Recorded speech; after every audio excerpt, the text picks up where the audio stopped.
유행, 3차 전도 여행 때 개척한 교회였습니다. 사실은 에베소 교회는 원래 그 아볼로라는 사람이 교회를 먼저 시작을 했습니다. 그런데 그 아볼로가 그 예수님에 대해서 아주 소상하고 그 도를 잘 가르치고 그 다음에 요한의 세례를 베풀었습니다.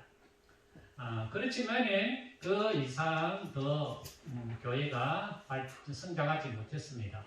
그래서 아볼로는 에베소에서 위쪽으로 고린도 지방으로 가게 됐고, 나중에 이제 바울이 에베소는 원래 터키 지역입니다. 그 밑으로 내려오면서 에베소에 들렸는데, 거기에 그 바울이 그 에베소에 있는 그 원래 이제 교회가 좀 그 믿음을 생활을 공동체를 하고 있었으니까 그 사람들에게 물었습니다. 너희가 믿을 때에 성령을 받았느냐 이렇게 물으니까 이 사람들이 하는 말이 성령이 계심도 듣지 못하였노라. 그리고 그러면 너희가 무슨 세례를 받았느냐 하니까 우리는 요한의 세례를 받았습니다. 그랬습니다. 그러니까 이 바울이 요한의 세례는 예수님의 세례를 준비한 세례고, 그 요한의 세례 위에 예수님이 주시는 성령의 세례를 받아야 된다. 그렇게 말씀하시고 그 사람들에게 안수기도 하니까 이 사람들이 방언도 하고 예언도 하게 된 것입니다. 그 사람들이 12명이 되었다. 우리가 오늘 읽은 말씀 7절에 그렇게 말씀하고 있습니다. 그러니까 에베소 교회는 12사람들이 모여서 교회가 이제 성령의 세례를 받아서 교회가 본격적으로 이제 일어나기 시작했다 하는 것입니다. 그런데 이 에베소 교회가 바울에게는 굉장한 의미가 있는 교회였습니다. 왜냐하면 이 에베소 교회가 바울이 사실은 마지막 이제 한 교회였고, 개척한 교회였고, 바울이 이 에베소 교회를 이제 끝으로 그는 로마에 잡혀가게 되는 것입니다. 그러니까 어떻게 보면 이 마지막 힘을 다해서 마지막에 그 교회를 이렇게 세웠던 그 교회가 에베소 교회라는 거죠. 자, 그러면 에베소 교회가 바울에게 주는 큰 의미가 있는 큰 교회였습니다. 바울에게는. 왜 이 바울이 에베소 교회에 굉장한 그 의미와 뜻을 가지고 있느냐면, 이 에베소 교회가 나중에는 큰 교회로 발전하게 됐고, 이 에베소 교회의 목회자들이 있었는데, 많은 목회자들이 이 에베소 교회에서 목회했습니다. 우리가 잘 아는 사도 요한, 예수님의 제자 사도 요한도 이 에베소 교회에 와서 목회했습니다. 그리고 예수님이 십자가에 죽으시고 예수님의 어머니 마리아를 요한이 모셨습니다. 그 요한이 어디에서 모셨느냐? 이 에베소 교회에 와서 그 마리아를 모셨습니다. 그래서 지금 이 에베소 지역의 터키에 거기에 교회가 있거든요. 그 세워진 교회가 있는데 그 교회에 마리아가 살았다는 마리아 그 성천, 가톨릭에는 마리아가 성천했다고 주장하죠. 그 성천한 교회라고 해서 기념교회로 세워놨습니다. 그래서 이 에베소 교회는 많은 나중에 좋은 목회자들을 배출한 교회였고, 이 지역에, 에베소 지역에 많은 영향력을 끼쳤던 교회입니다. 그래서 이제 이 바울이 이 말씀을, 하나님의 말씀을 전했는데, 석 달 동안 하나님의 나라에 대해서 강론했다. 그렇게 말씀하고 있습니다. 그러니까 사람을 모아서 말씀을 가르치기 시작했다는 거죠. 그 말씀은 어떤 말씀이냐? 하나님의 나라에 대해서 말씀을 가르쳤다는 것입니다. 이 하나님의 나라라는 뜻은 큰 의미가 있습니다. 이것은 우리 성경의 말씀을 가지고 이 세상을 어떻게 우리가 살아야 되는 것인지, 그리스도인은 어떻게 살아야 되는 것인지에 대해서 말씀을 한 것입니다. 그런데 이제 해당에 가서 하나님 말씀을 전하니까 똑같이 유대인들이 방해를 했습니다. 그래서 이 바울을 두라노라는 서원을, 지금 말하면 우리가 사당이죠. 그래서 이제 사당을 서원을 만들어서 따로 교육을 시키는데 2년 동안 주의 말씀을 가르쳤다, 그렇게 말씀하고 있습니다. 그러자 이 바울을 통해서 놀라운 능력이 드러나기 시작했다는 것입니다. 심지어는 바울이 가지고 있는 손수건이나 앞치마를 병든 사람에게 가서 얹으면 그 병이 떠나고 악한 악기가 떠나갔다, 그런 놀라운 역사가 일어나기 시작했다 하는 것입니다. 우리가 믿음의 생활을 하면 내가 막 능력을 행하고 건세를 행하고 마귀도 떠나고 병도 고치고, 이렇게 역사가 일어나면 그 사람 정말 기도 많이 하고 능력자고 건세자다, 우리는 그렇게 생각하지 않습니까? 그런데 오늘 성경에 보면 바울이 특별한 행한 게 없습니다. 뭘 했습니까? 바울은 12사람 모아놓고 성경을 가르쳤습니다. 그런데 하나님의 말씀을 가르치니까 우리가 생각하지 못하는 능력이 나타나기 시작했다는 거죠. 바울의 손이 가서 그 사람 얹고 그렇지 않았습니다.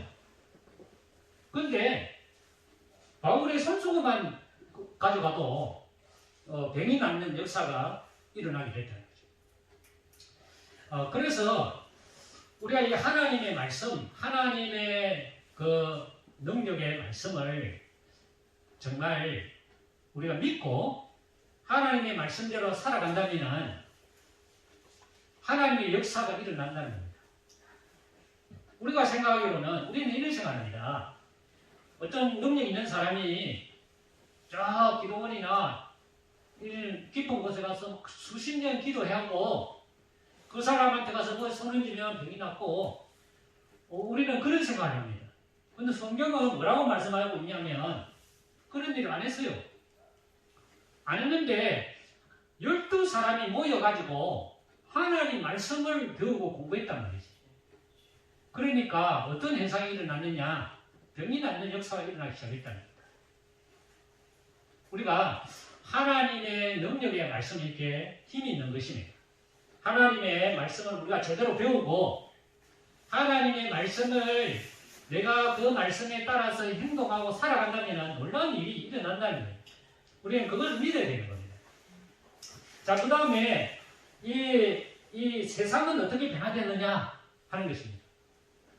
이 사람들이 거의 3년간이죠. 3년간 두라노 서원에서 하나님 말씀을 가르치고 역사하니까 어떤 현상이 일어났느냐 하니까 그 지역에 이 아데미 신상을 파는 사람이 있었는데 그 아데미 신상이 안 팔렸다는 겁니다. 그리고 마술을 행하는 사람이 있었는데 즉 말해서 사람을 이 책을 가지고 사람들의 점을 쳐주고 하는 그런 어떤 철학관이나 점 치는 곳이나 이런 것을 말하는 것입니다. 이런 사람들이 더 이상 하지 않게 됐다는 거예요. 그리고 그 사람들이 가지고 있는 책을 모아서 불을 태웠는데 그 책값만 해도 5만이나 되는 엄청난 그 책의 양이 불태워졌다는 거예요. 그리고 20절에 보면 주의 말씀이 힘이 있었고 흥하여 세력을 얻었다, 그렇게 말씀하고 있습니다. 우리가 왜 세상이 변하지 않는가, 우리는 그런 생각을 할 수가 있습니다. 우리 예수 믿는 사람들이 우리나라 엄청 많거든요. 근데 왜 세상은 이럴까? 왜 세상이 변하지 않을까? 우리는 그런 생각을 가질 수가 있습니다. 근데 바울은 12사람으로 시작했어요. 12사람으로 시작해서 그 사람들을 하나님의 말씀으로 가르쳤더니 그 하나님의 말씀을 가진 사람들이 아무것도 별로 한 것도 없는데 세상이 변화되기 시작했다는 거예요. 그래서 우리가 숫자가 중요한 것이 아니라는 거죠. 예수 믿는 사람이 숫자가 중요한 것이 아니라 진실하게 정말 하나님 말씀대로 살려고 하는 사람이 중요하다는 거예요. 에베소서는 12사람이 시작했죠. 바울이 사당을 세워 자기가 돈을 가지고 따로 사당을 세워서 2년 동안 하나님 말씀을 가르쳤는데 세상이 변화되는 역사가 일어났다는 거예요. 자, 그리고 난 다음에 이 바울이 에베소 그 사역을 하면서 하나님의 비전을 발견하게 됐다는 것입니다. 어떤 비전이냐면 오늘 21절 제가 읽지는 않았습니다. 21절 보면은 내가 예루살렘 가기로 작정하여 이르되 내가 거기 갔다가 후에 로마도 보아야 하리라. 내가 로마도 나중에 내가 봐야 된다 하는 그 비전을 품게 됐다는 겁니다. 우리가 하나님의 말씀대로 살고 하나님의 말씀의 내 생활 속에 삶 속에 살려고 노력하고 애를 쓰게 되면 하나님이 우리에게 비전을 준다는 거죠. 그 비전은 어떤 비전이냐? 큰 비전이다. 바울이 내가 로마에 가야 되겠다. 어디에서 깨달았느냐? 이 에베소에서 깨달았다는 거죠. 자, 그리고 난 다음에 데메드리오라는 사람이 있었는데 그 사람이 장사꾼이에요. 사업가예요. 데메드리오라는 이 사업가는 무엇 하는 장사 사업을 하느냐면 아데미 신상을 만들어서 파는 사업을 했습니다. 이 아데미 신상은 어떤 신상이냐면은 달신입니다. 달신. 달을 섬기는 달을 가지고 있는 신이에요. 달신이고 사냥하는 신이에요. 그래서 이 아데미 신상은 그 풍요와 다산을 상징하는 신입니다. 그래서 아데미 신상은 은으로 만들어야 한 이것만 합니다. 조그만한 은으로 만들었으니까 크게 만들 수 없죠. 근데 그게 고가라는 거죠. 그 아데미 신상을 집에다가 모셔다 놓으면 우리 집에 자식이 많이 낳게 되고 우리 집이 부자가 된다는 거예요. 그런 신상이라는 거죠. 그러니까 사람들이 이 아데미 신상, 여러분, 우리가 부자 되고 자식 많이 낳고 내 집이 커진다는 것은 간단하게 생각하면 얼마나 쉽습니까? 이 아데미 신상 돈 주고 우리 집에 갖다 놔놓으면 복이 절로 온다고 그렇게 생각하니까 얼마나 이 아데미 신상이 잘 팔리겠습니까? 그런데 바울이 그 지역에서 하나님 말씀이 퍼져나가기 시작하니까 이 장사가 안 됐다는 거예요. 그러니까 이 데메드리오라는 사장이 가만히 안 있는 거예요. 그래서 사람들을 딱 선동했어요. 우리가 보니까 저 사람들은 사람의 손으로 만든 것을 신이 아니라고 그렇게 이야기하고 있다는 거예요. 그러니까 우리가 이 신전도 무시당하고 우리가 위험에 처해질 우리 아데미 신상의 위험도 떨어지고 우리가 장사가 지금 안 되니까 망하게 됐다.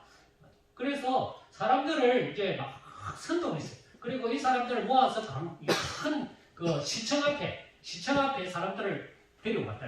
많은 군중들을 데리고 가서 이 위대하다 에베소 사람의 아데미여 하면 막 외쳤다는 거예요.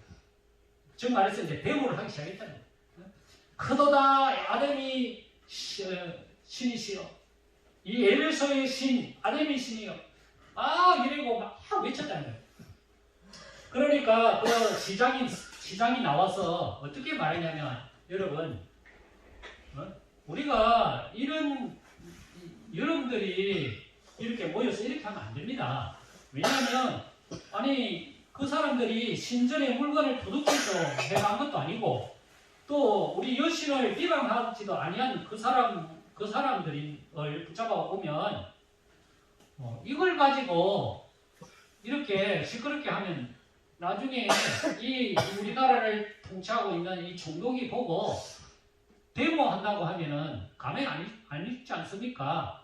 만약에 당신들이 이 고발할 것이 있으면 정식으로 재판해서 할 수 있고 또 우리가 그 민회가 있으니까 뭡니까 민원을 제기하는 데가 있으니까 그 문제가 있으면 민원을 제기해서 문제를 해결할 문제지 이걸 왜 이렇게 사람을 모아서 선동해서 우리가 그 사람들에게 빌미를 총독에게 그 경찰서장에게 이 빌미를 제공하면 안 됩니다. 그래서 흩어지게 만들었다.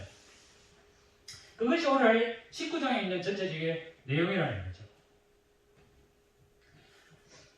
이 우리가 바울은 에베소에서 하나님의 말씀을 가르쳤고 그 말씀이 힘을 얻게 되니까 세상이 변화되는 역사가 일어났다는 거죠. 원리는 간단하지 않습니까? 그죠? 원리는 간단해요. 왜 세상이 변하지 않는가?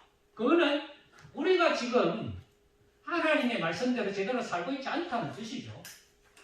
우리가 하나님의 말씀대로 살아간다면 많은 숫자가 아니라도 여기 12명 있잖아요. 12명. 12명으로 시작된 하나님의 말씀을 가지고 그 말씀대로 우리가 살았다면 반드시 세상은 영향력을 받게 되어 있다는 거죠. 여기 보면은 이 데메트리오가 주장한 내용이 사람의 손으로 만든 것은 신이 아니라 26절에 그렇게 말하고 있죠. 그 말은 바울이 한 말이 아니에요. 자기가 한 말이에요. 이 신상을 만든 사장이 자기 입으로 한 말이에요.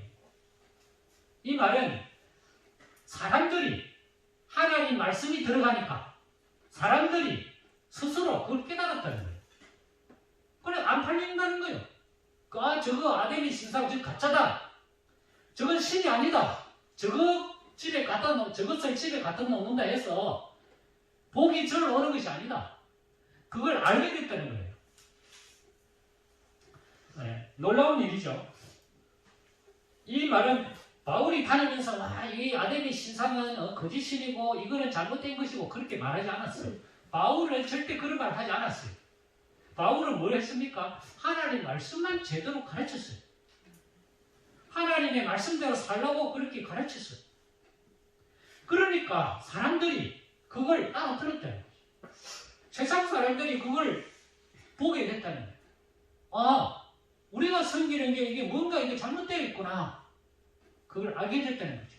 그래서 문제가 일어나게 되고 세상이 막 혼란 속에 빠져들게 됐다 하는 것입니다. 그리고 진리는 항상 승리합니다.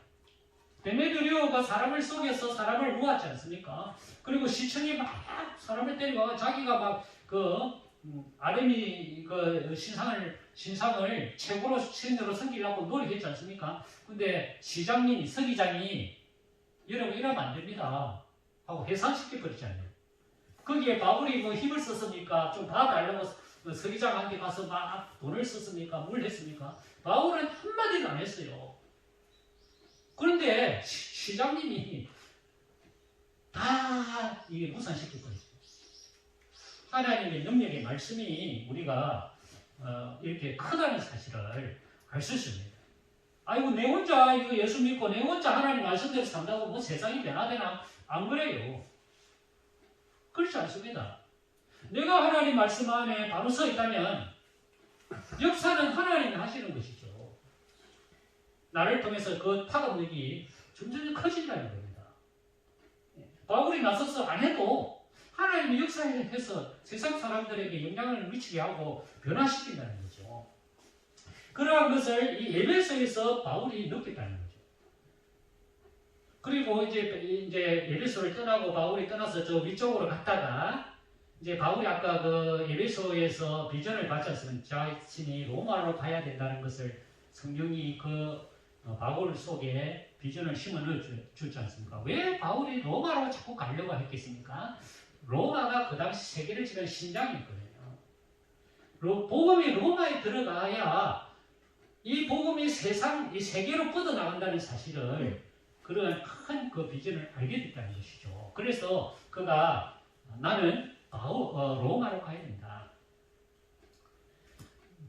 이제 로마로 가기 위해서는 예루살렘으로 이제 내려왔습니다.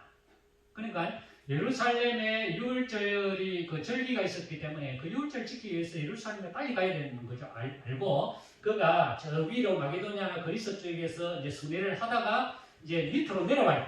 내려오면서 예배소에서 자기가 사역했지 않습니까? 큰 그 역사를 일으켰고 경험을 했으니까 거기에 있는 그 지도자를 만나보기를 원했습니다. 근데 자기가 시간이 없으니까 예배소를 가지를 못하고 밀레도라는 곳에 장로님들을 오라고 해서 그 지도자들 오라 해가지고 마지막 설교를 하게 됩니다.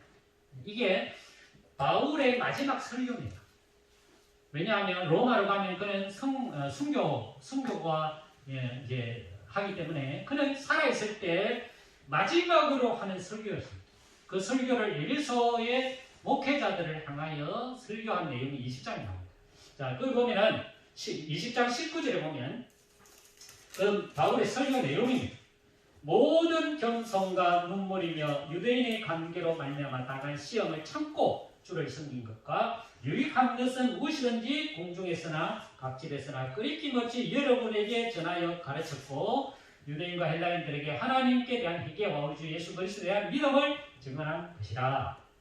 보라, 이제 나는 성령에 대하여 예루살렘에 가는데 거기서 무슨 일을 당하는지 알지 못하노라. 오직 성령이 각성에서 내게 증언하여 결박과 환난이 나를 기다리고 하시나 내가 달려갈 길과 주 예수께 받은 사명 곧 하나님의 은혜의 복음을 증언하는 일을 마치라면 나의 생명조차 조금도 귀한 것으로 여기지 아니하리라. 28절 여러분은 자기를 위하여 또는 온 양떼를 위하여 상가라. 성령이 그들 가운데 여러분을 감독자로 삼고 하나님이 자기 피로 사신 교회를 보살피게 하셨느니라. 또 지금 32절 지금 내가 여러분을 주와 및 그 은혜의 말씀에 부탁하노니 그 말씀이 여러분을 능히 든든히 세우사 거룩하게 하심을 입은 모든 자 가운데 기억이 있게 하시리라. 여기에 마지막 바울이 결론으로 내린 말씀이 뭐냐면은 내가 수많은 고난과 어려움과 그 역경 속에 이 에베소 교회를 내가 감당했고 여러분들도 이러한 것을 잘 보살펴서 교회를 잘 이렇게 이루어야 된다 하시면서 마지막으로 부탁하는 말씀이 뭐냐 하면은 하나님의 은혜의 말씀을 부탁한다. 그리고 그 말씀이 여러분을 든든히 세우다 거룩하게 하심을 입은 모든 자 가운데 그 상급이 있게 하시리라. 그렇게 말씀합니다. 그렇죠? 바울이 왜 에베소 교회 그 목회자들에게 하나님의 말씀을 가르치라. 그리고 이 말씀이 여러분을 든든하게 세울 뿐만 아니라 나중에 이 말씀이 여러분들에게 큰 기업이 되고 유산이 된다. 그렇게 말씀을 하고 있는 것이죠. 하나님의 말씀이 이렇게 중요한 것이다. 그렇게 말하니까 이 사람들이 크게 울었다. 왜냐? 마지막 설교고 바울이 순교한다는 의미를 여기에 두고 있기 때문에 나는 다시 당신들과 만날 수 없다. 나는 여기 당신과 마지막이다 이제. 이 6월의 설교죠. 그 바울이 6월의 설교를 하면서 남긴 것이 뭐냐? 하나님의 말씀이라는 거죠. 그리고 하나님이 자기 피로 사신 교회를 보살피게 하셨느니라. 여기 교회라는 단어가 나오죠. 이 교회는 그러면 무엇이냐 하는 겁니다. 우리가 에베소서를 가서 보면은 1장부터 6장까지 있습니다. 에베소서가. 근데 에베소는 그 교회론에 대해서 말씀한 것이라고 이제 그 학자들이 이야기를 하고 있거든요. 그 이제 우리가 에베소서를 한번 보면 그럼 과연 교회는 뭐냐? 이 바울이 교회는 뭐냐라고 이야기하는데 교회가 뭔지에 대해서 말씀을 주고 있습니다. 바울에게 있어서는 에베소 교회가 중요한 교회였고 마지막에 그 마지막 있는 힘을 다해서 쏟았던 교회가 에베소 교회입니다. 다른 교회들은 그렇게 많은 기간을 투자하지 않았습니다. 투자라는 말이 좀 이상한데 다른 교회 지역에는 그렇게 많은 기간 동안 하나님 말씀 머물지 않았습니다. 그런데 에베소는 거의 3년을 머물렀어요. 그러니까 자기의 마지막 있는 모든 전력을 그 교회에 다 쏟아부었다는 뜻입니다. 자, 그러면 이 에베소서를 보면 바울이 과연 그 에베소 교회를 향하여 어떤 말씀을 했느냐? 그게 중요하지 않습니까? 그래서 1장부터 6장까지 성경을 한번 보면은 바울이 이야기하는 그러면 교회는 뭐냐? 교회는 사람이다.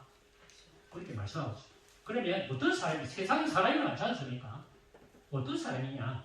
교회는 거룩한 사람들이 모인 곳이다. 즉 말해서 하늘에 속한 신령한 복을 받은 사람이 성도고 그 성도들이 모임이 교회다. 그렇게 말씀하고 있습니다. 그리고 이 성도는 하나님이 선택했고 그리고 또 하나님이 예정해서 또 자기의 아들로 삼으셨다. 그래서 그 아들을 통해서 제사함을 받게 되었고 우리의 그 몸은 몸으로 비유할 것 같으면은 그 머리는 예수님이고 그 몸은 우리다. 그래서 교회는 성도들인데 누구를 중심으로 모인 성도들이냐? 머리가 몸의 주인인 것처럼 예수님을 주인으로 모시고 모여 있는 그런 단체, 그 단체가 바로 교회다. 그렇게 말씀하고 있습니다. 그리고 그러면 옛날부터 우리가 그런 거룩한 사람이었나? 아니다.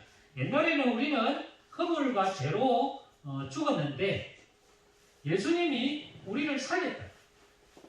그래서 우리는 원래 본질상 진노의 자녀였고 또 그 진노의 자녀들을 위해서 예수님이 피로 흘렸었기 때문에 우리는 그 예수님을 믿음으로 말미암아 구원을 얻은 사람들이다. 그것이 하나님이 우리의 어떤 구원이 우리의 노력에 의해서 우리가 돌을 닦아서 내가 무슨 일을 해서 얻은 것이 아니고 하나님이 예수님의 피로 우리에게 거저준 하나님의 선물이다. 그 선물을 받은 사람이 바로 성도고 그 성도들의 모임이 교회다. 그렇게 말씀하고 있죠. 그 다음에 예수님에 대한 십자가에 대해서 이야기를 합니다. 예수님의 십자가로 하나님과 우리가 화평을 얻게 됐다. 그리고 그 중간에 하나님과 가려져 있던 막을 그 십자가로 무너뜨리시고 하나님과 우리가 화목하도록, 그죠? 화목이라는 말은 이야기할 수 있는 하나의 공동체로, 하나의 가족으로 만들어 주셨다. 그러니까 예수님의 피를 통해서 우리는 하나님의 가족이 됐다. 그리고 그 예수님을 통해서 우리에게 성령을 주셨다. 우리의 몸은 성전인데, 우리 몸이 성전이다. 우리 몸은 성전인데, 이 성전 안에 뭐가 있느냐면, 우리 속에 성령님이 있다. 그 성령님이 우리 속에 들어왔기 때문에 우리가 거룩한 성소가 됐다. 우리 각자가 교회가 됐다. 이런 뜻입니다. 그래서 이 각자의 교회들이 모여서 모인 곳이 바로 교회다. 거룩한 모임이다. 그렇게 말씀하고, 이 성령을 통해서 우리 속사람을 능력으로 강건하게 만들어 주시고, 그러므로 그리스도의 이 성령을 통해서 그리스도의 사랑을 알게 되고, 우리는 그 사랑에 성숙한 사랑으로 나아갈 수 있도록 성령님이 우리를 이끌어 주신다. 그렇게 말씀하고 있습니다. 그리고 이 성령님을 통해서 성령님은 우리에게 은사를 주신다.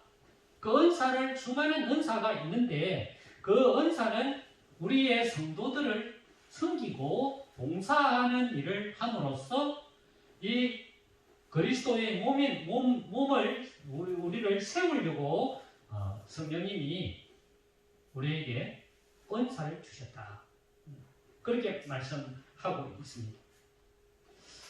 그래서 우리가 성령님을 모신 우리 자체가 교회다. 거룩한 성전이다. 내가. 그러므로 우리는 이 성전을 거룩하게 갖고 가야 되고, 내 몸을 거룩하게 갖고 가야 되고, 이 세상 속에서 성도로서의 삶을 살아야 된다. 그렇게 말씀하고 있습니다. 우리가 생각하기로는 사도 바울이 당신은 하나님의 은혜로 성도가 됐고 교회가 됐으니까 놀라운 일을 이야기하지 않겠습니까? 근데 에베소를 보면은 아주 사소한 일을 이야기하고 있다는 겁니다. 첫째가 뭐냐면은 분을 내어도 죄를 짓지 마라. 해가 지도록 분을 품지 말라. 그럼 하를 품고 살아가지 마라. 빨리 하가 있으면, 분노가 있으면 빨리 그걸 해결하고 해가 지기 전에 하루에 끝내야 된다. 그렇게 말하고 있어요. 그 다음에 자기의 손으로 일하고 선한 일을 해라. 그 다음에 더러운 말은 입 밖에 내지 마라.